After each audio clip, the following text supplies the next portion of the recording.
PCN news, एक पाऊल महाराष्ट्रासाठी।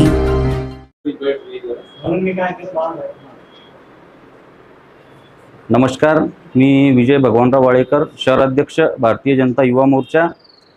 आज आपल्या चिखली शहरामध्ये अतिशय निंदनीय अशी घटना घडलेली आहे। मला काही माझ्या सहकाऱ्यांचे त्यांचे फोन आले की बाबा आपल्या चिखली शहरामध्ये काही बँकेबद्दल याच्याबद्दल चोरीबद्दल बॅनर लागलेले आहे, तर ते बॅनर काँग्रेसचे जे लोक आहेत ते येऊन फाडत आहे। मी त्या ठिकाणी जाऊन बघितलं असता मला असं निदर्शनास आलं की बा हे जे आपले माजी आमदार आहे ते आणि त्यांचे सहकारी यांनी जे बॅनर लावलेले होते, काही शेतकरी पुत्रांचा रोष होता। शेतकरी पुत्रांनी हे भाऊंनी जी बँक बुडवलेली आहे, जिल्हा बँक बुडवलेली आहे, नंतर साखर कारखाना बुडवलेला आहे, सूतगिरणी सुद्धा बुडवलेली आहे। त्या संदर्भात त्याचा एक दोष म्हणून शेतकरी पुत्रांनी इथे बॅनर लावलेले होते। त्यांचे सहकारी व माजी आमदार आणि त्यांचे सहकारी यांनी आज त्या ठिकाणी जाऊन ते बॅनर त्या ठिकाणाहून फाडून टाकले। म्हणजे हे एक प्रकारचे हे त्यांची एक आरेरावी गुंडागर्दी ही पहिल्यापासून 10 वर्ष होते तेव्हापासून हे चालत आलेली आहे।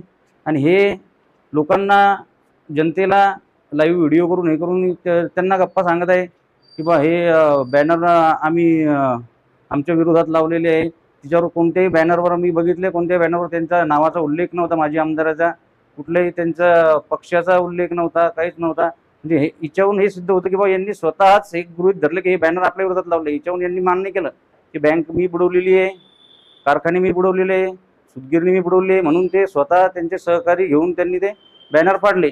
आणि हे आज या रोजी आपल्या विकासकन्या आमदार श्वेताताई महाले पाटील, परत आदरणीय आमचे महाले साहेब हे चिखलीमध्ये हजर नसताना, त्यांना कुठल्याही यांच्या स्पर्धेचा कोणताही माहिती नसताना ते त्यांचे नाव घेऊन याच्यामध्ये हे करत आहे की बा यांना भीतीपोटी बॅनर लावत आहे आणि यांना हरण्याची भीती होती, यांनी वोट चोरी केली।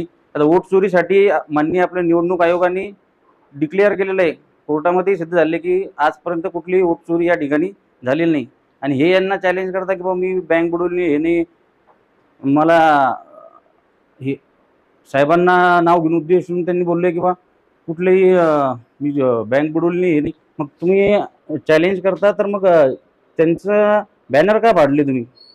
बॅनर तर त्यांनी लावलेलं नाही, बॅनर हे लावले शेतकरी पुत्रांनी। आज रोजी ताई पण इथं उपलब्ध नाही आहे, साहेब पण इथं उपलब्ध नाही आहे, त्यांचं नाव घेऊन विनाकारणचं हे यांचे नाटकबाजी ही नेहमीच आहे।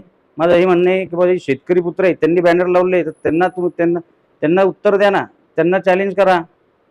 किंवा मग हे विनाकारण ताईचं आणि भाऊजीचं नाव घेऊ नका। तुम्ही विनाकारण त्यांचं नाव घेसाल तर हे आम्ही युवा मोर्चाच्या वतीने खपून घेणार नाही। तुम्ही आम्हाला सांगा, आम्ही कुठलेही चॅलेंज ॲक्सेप्ट करायला तयार आहे। यानंतर असं कुठलंही कृत्य झालं तर त्याला संपूर्ण हे प्रशासन वगैरे आहे बघण्यासाठी, ते प्रशासन त्यांच्या पद्धतीने काम करेल। तुम्ही विनाकारण ताईचं आणि साहेबांचं नाव घेऊन असं कुठलेही अफवा पसरवू नका। असं कुठे यानंतर असं काही झालं तर त्याला आम्ही युवा मोर्चाच्या वतीने आमच्या पद्धतीने प्रतिरोध होणाऱ्या परिणामास मग आपण स्वतः जबाबदार असाल।